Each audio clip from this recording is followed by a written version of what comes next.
lean on us. We are here for you. You matter. You are not alone. Are you feeling overwhelmed? Not sure where to turn? The National Suicide and Crisis Lifeline is there for you 24/7. Call or text 988 or chat at 988sc.org. Whether you're having an emergency or you know someone who needs support now, they can help you take the next step towards finding hope and healing. There is hope. 988sc.org.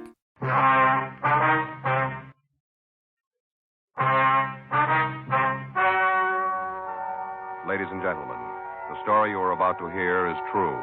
The names have been changed to protect the innocent. Dragnet.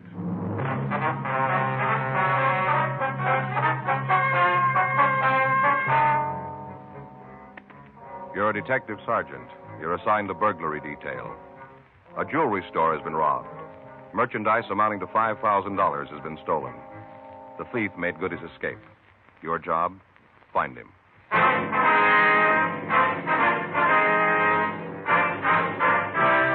Dragnet, the documented drama of an actual crime. For the next 30 minutes, in cooperation with the Los Angeles Police Department, you will travel step by step on the side of the law through an actual case transcribed from official police files. From beginning to end, from crime to punishment, Dragnet is the story of your police force in action.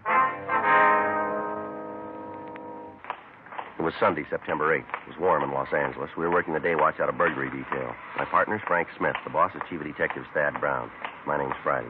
We were on our way out to the scene, and it was 10:18 a.m. when we got to 6247 28th Street, the jewelry store. I'll be right there. Yes, sir? It's not a very big place. Probably more room behind that partition there. Yeah. I'm coming. You the police? Yes, sir, that's right. This is my partner, Frank Smith. My name's Friday. I'm glad to meet you. How you do, sir? My name's Hemp, Ray Hemp. This is my store. Yes, sir. Sorry I kept you waiting. I was back in the kitchen making some tea. I was a little nervous, you know. Thought it might help. Mm-hmm. You gentlemen care for some? No, sir. No, thanks, sir. When did you discover the theft? Well, I got back to the store about 40 minutes ago. Saw what had happened, and I called the police right away. Is everything like you found it? Yes, sir. These cases open? That's right. I haven't touched anything in here. Didn't want a chance messing anything up. Yes, sir. Didn't leave very much, huh? Couple of watch bands is about all. Really cleaned out the place.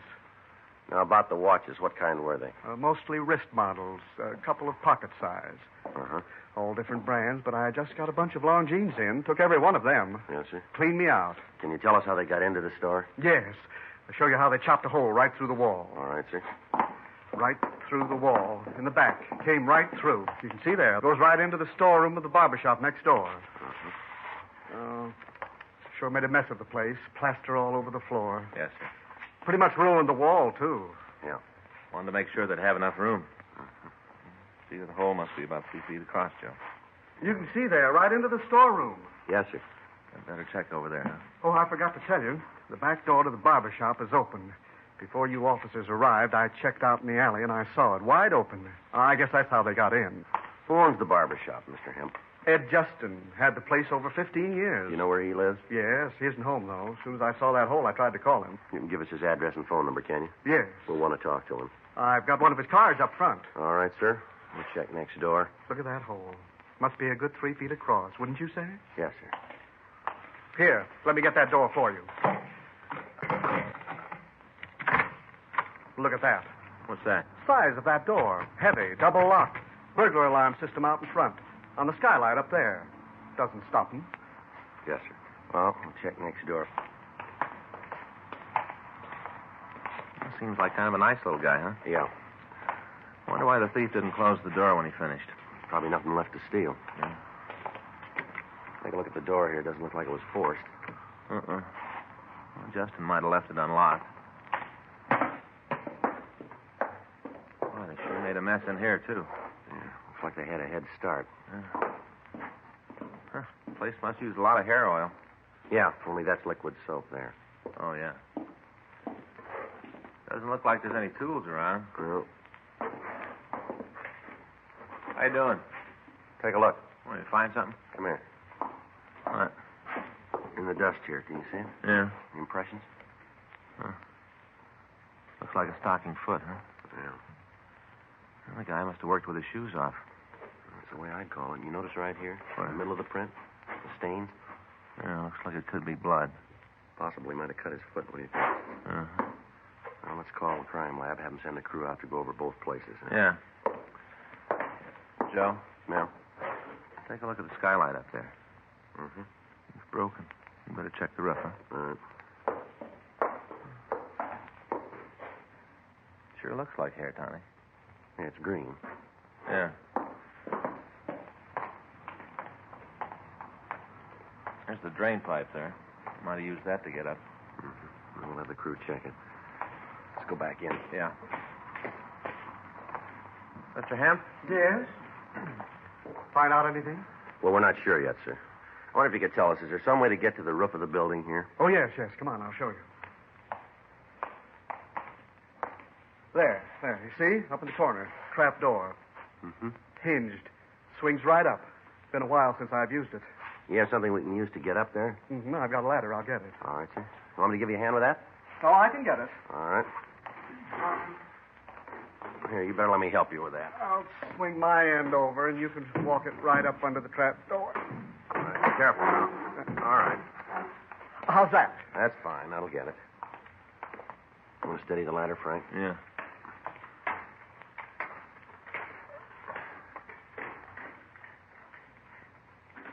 Can you get it? No, this bolt's stuck. Just a minute. It's probably rusty. I told you I didn't use it very often. Yes, sir. Okay, that's got it. Good. Okay, now, hang on, will you, while I boost myself up? I got it. Okay. All right. You want to come up, Frank? Yeah.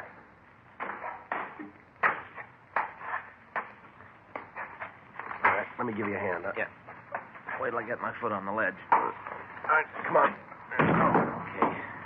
Okay. You got to lose some weight. Let's take a look at that skylight, huh? Yeah. Well, I'm glad we didn't hit this tar roof at noon. Well, it's still plenty warm. Hey, you can see all of Hemp's place through this one. Mm-hmm. Good spot to case it from, isn't it? Yeah. Let's check that broken skylight. Yeah. Take a look. Yeah, more smears. Well, not much doubt about these. Looks like blood, all right, doesn't it? Yeah. Maybe they did case the stores from here. Uh-huh. Could have cut his foot on a piece of glass, couldn't he? That figures. Still not much to go on. No. It'd take a pretty big cut to make these smears. Well, that'd be something in our favor. How do you mean? It won't heal overnight. The crime lab crew arrived and started their investigation. Photographs were taken of the interiors of both stores, and samples of the plaster and lath materials were held as evidence. Latent fingerprints went over both the jewelry store and the barber shop. Frank and I checked with the people in the neighborhood, but none of them could recall seeing any automobiles or strangers loitering in the vicinity. At 7:20 p.m., the barber, Ed Justin, returned. We questioned him.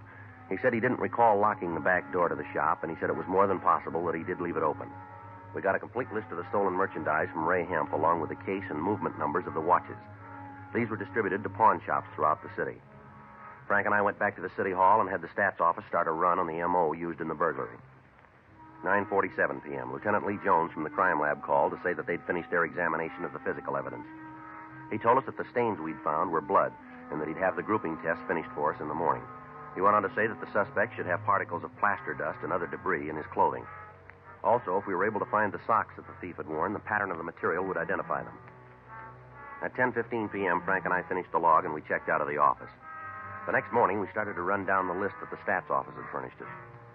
It took 2 full days to question all of the men named. At the end of that time, we had what we'd started with, nothing. We talked to informants. None of them could tell us anything. Wednesday, 11:40 a.m., Frank and I checked into the office. Guess I better check the book, huh? Yeah.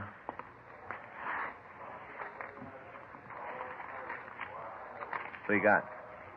A call from Lucarelli over at Narcotics. Yeah.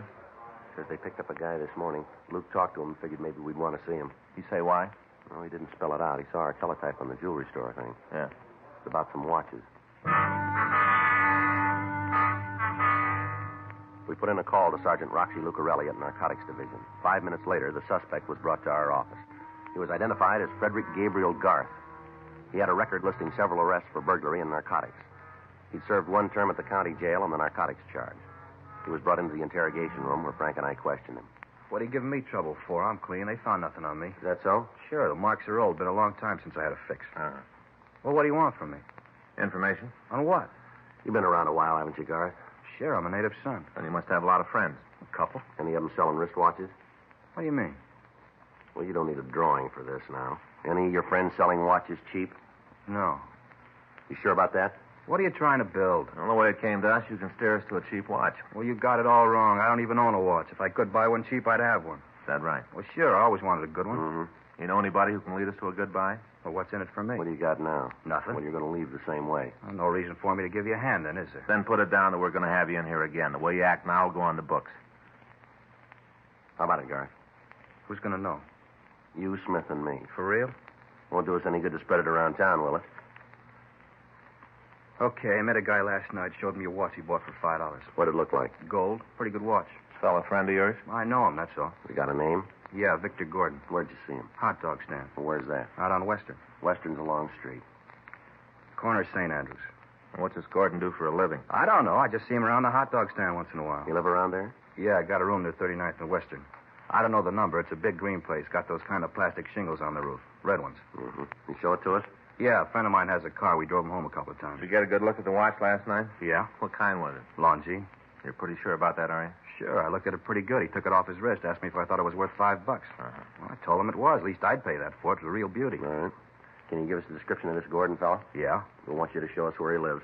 Well, I've ridden this far. No reason to get off now. You got any more on him? You're going to find out anyway. Yeah? This Gordon, Uh-huh. he's an ex-convict. We checked the name and description of Victor Gordon through R&I. We found that he'd served one term for armed robbery in an eastern penitentiary and was not on parole at the time. A check of the ex-convict registration gave us his present address. We also found that he was employed at the Belden Aircraft Corporation in San Fernando.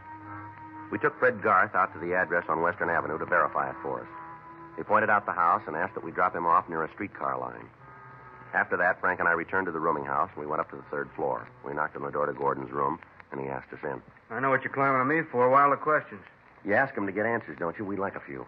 Look, you tell me what all this is about, and maybe it'll shake up my memory. All right, the way we heard it, you were wearing a new watch last night. Well, you got it wrong. Is that so? Yeah, I haven't got a watch. We got it different. Look here. You see one? If I had a watch, I'd be wearing it, wouldn't I? You had one last night, mister. Well, you're crazy. I haven't got a watch. We heard different. Somebody lied to you. I showed you I'm not wearing one. You don't mind if we look around the place? Go ahead. You won't find anything. All right. I'll check the closet, Joe. Okay. When you're wasting your time, you're not going to find anything. Well, then you haven't got anything to worry about, have you? Go ahead and mess up my room. Tear it apart. You're not going to find anything. Why don't you just simmer down there? I just don't want to have to put all that stuff back. Joe, Yeah. What do you got? take a look. Found it in one of the shoes there. 38 Colt. Yeah. How about it? You satisfied now? This gun yours, Gordon? Never saw it before. Found it in your closet. It isn't mine. Won't hold. You want to tell us about it? All right, so you found a gun. Is something wrong? You got a short memory, haven't you? Maybe I got it wrong. I thought you guys were looking for a watch. There's a law that says an ex-con can't have a gun. You ought to know that. How about it, Gordon? All right, get your coat. Want to take me downtown? You called it. What charge? We'll let you know when we write it up. It's a bad beef. Oh, yeah, sure. Well, it is. I don't know what you're after, but I had no piece of it. You want to get the watch? It's in the medicine cabinet in the bathroom. All right, you sit still. I'll get it. I bought it. I paid $5. We'll get to that. How about it, Joe? Yeah. You got a pen there? Yeah, give it here all over. All right. You want to give me the number? I'll check it against the list. Yeah. Wait a minute.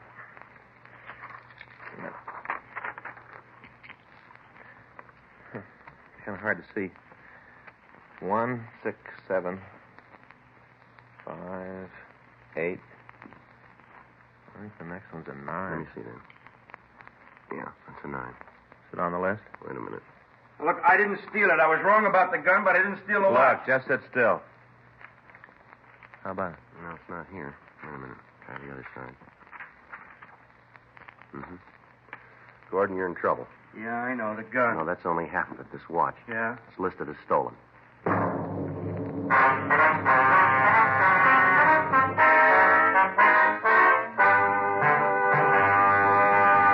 You are listening to Dragnet, the authentic story of your police force in action.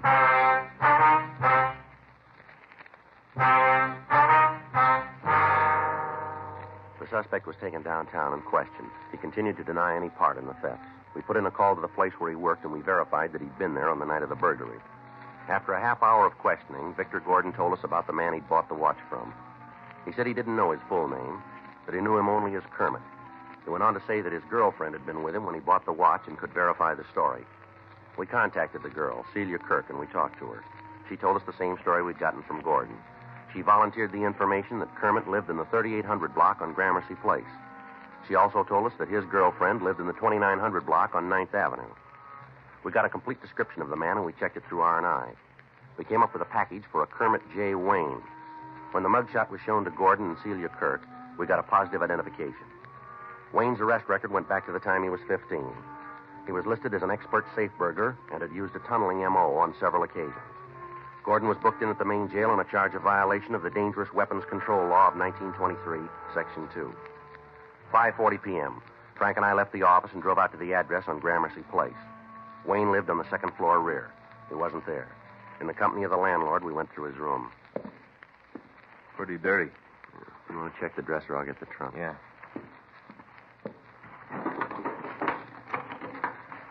Hey, Joe, look. I guess everybody's got this calendar, huh? Yeah, it's real popular. Good. Hey, look at this. Did you turn something? Yeah? Drawer full of dirty T-shirts. You gotta put them someplace. Well, I have gloves for this job. How you doing with the trunk? There's nothing much in it. More of those calendars. Wayne must be a fine arts patron. Dirty shirts in this one. I don't know. Maybe the guy hasn't heard of laundries. What do you think? Well, the trunk checks out.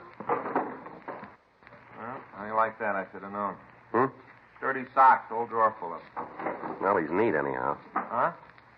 I'll check the closet.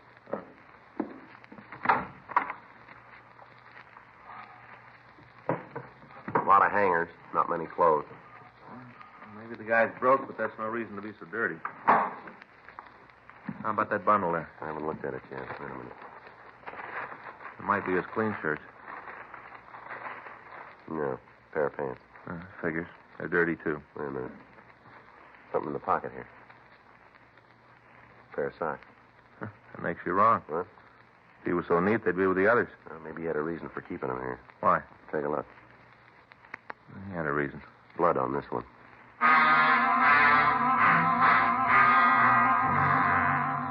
We checked out the rest of Wayne's room, but we turned up nothing to further tie him in with a burglary. We got a description of his car from the landlord, and before we left, we made arrangements for a stakeout to be set up on his room. We took the pair of pants and the blood-stained socks down to the crime lab for examination. 8:20 p.m. Frank and I drove over to 9th Street to try to find Kermit Wayne's girlfriend. We checked the 2900 block, and we found a car that matched the description of the one owned by the suspect. We checked the white slip and found the car was registered to Wayne. Frank pulled two of the leads to the spark plugs, and we went back to our car to wait for Wayne to show up. The night dragged on. 4:29 a.m. It's been almost 8 hours, huh? Yeah. Something had happened, don't you? Put in with you. Joe? Hmm? You ever notice around the city all the clocks that are stopped? No, I can't say that I have. You know, on business places, storefronts, walls, all over. Well, what brought that on? Oh, I was just thinking a little while ago. You know, some smart fella did a lot of work fixing them. All the clocks that don't run. Mm-hmm. They're only right 2 times a day. What? Clocks that are broke. Twice a day they're right. How'd you like to be right only twice a day? Some fellas would be all right. Like who? Guys that bet on the horses. Oh, yeah, probably would. Never thought of that. Wouldn't be so good if you worked in a chicken hatchery, though. Where? Chicken hatchery. What do you mean? Well, those guys up there, they look at baby chicks. They're a day or so old, and they tell what they're going to be. You know, men or women. What? Well, they're going to be roosters or hens. Oh, yeah. Pretty good money in it. Well, that's a new one on me. Yeah, but you got to be right.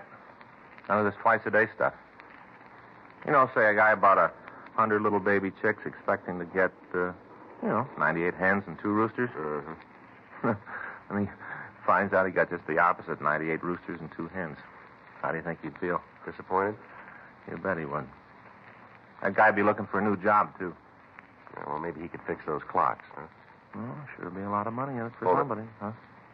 Across the street. Yeah, that's him. Talking to somebody inside there. I can't see him too good. About the right height, though. Yeah. It's coming this way now. Notice the walk? Checks out all the way. Yeah. It's him. All right, wait till he gets in the car. Well, let's go. Right.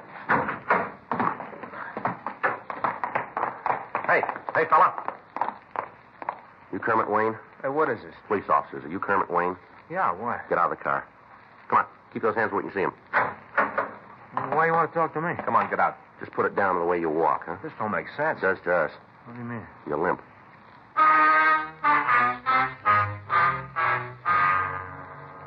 The suspect was taken down to Georgia Street Receiving Hospital. An examination showed that he had a bad cut on his right foot. We contacted the office, and another team of men were sent out to the apartment of Wayne's girlfriend to go over the place. Frank and I took the suspect back to the office. 8:25 a.m. Don't guess we can expect much from Wayne's girlfriend if she's anything like him. No, he's a clam, that's for sure. We're going to need something strong to open him up. Friday? Yeah, Mac. How'd you do out there? Think maybe we got something for you. Yeah. Where's the guy? The next office. Here. You taking a trip, Mac? Suitcase is for you.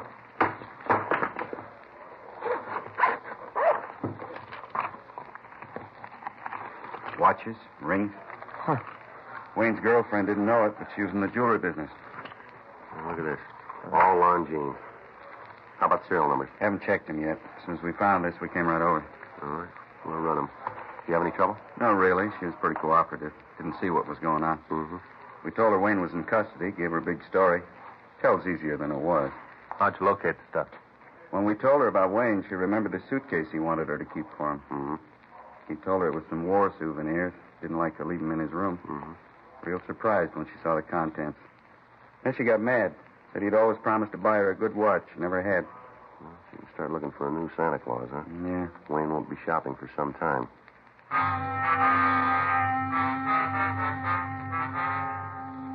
We checked the serial numbers on the watches, and we found that they were the ones taken in the burglary of the jewelry store. All of the other merchandise matched the description that we'd gotten from Ray Hemp. 9:18 a.m. All right, you want to tell us how you cut your foot? I'm giving you nothing. You did it on the skylight over the barber shop, didn't you? You tell me. I don't know. Maybe I cut at the beach. No, we don't think so. I want to see a lawyer. I'll talk to him, but I got nothing for you guys. All right, we got something here we want you to see, Wayne.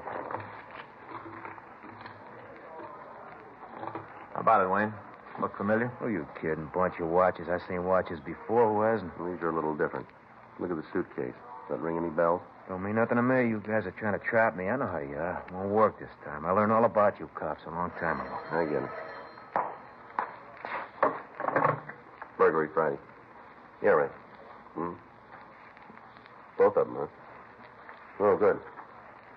Okay. We'll check with you. Want to give us a story now, Wayne? I'll talk to a lawyer. That phone call there. It just called the third strike on you, mister. More blood. All right, I'll give it to you straight. When you went into that jewelry store, you cut your foot. You left blood smears all over the place. You got to stay away from comic We books. got pictures of the smears. Our crime lab matched them up with a pair of socks that we found in your room. The pants we found are loaded with debris that you picked up when you went through that wall. And we can prove it came from the same place. Sound like we're bluffing? You want to tell us about it now? Don't think you're so smart, you ain't. Just got the breaks, that's all. Just the breaks. That's so. Yeah, you cops ain't smart. I learned it real young. Once in a while, the breaks fall on your side. Something else you should have learned real young. You wouldn't be worrying about the brakes now. What's that? The eighth commandment.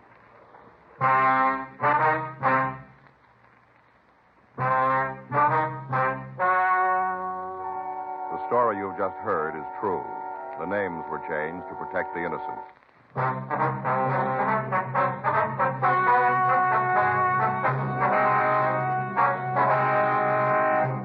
Kermit J. Wayne was tried and convicted of burglary in the first degree. Victor Cavell Gordon was found guilty of violation of the Dangerous Weapons Control Act and received sentence as prescribed by law. Burglary in the first degree is punishable by imprisonment in the state penitentiary for a period of not less than 5 years. Violation of the Dangerous Weapons Control Act is punishable by imprisonment in the county jail for a period of not more than 1 year, or a fine of $500, or both such fine and imprisonment. You have just heard Dragnet, the authentic story of your police force in action, and starring Jack Webb, a presentation of the United States Armed Forces Radio Service.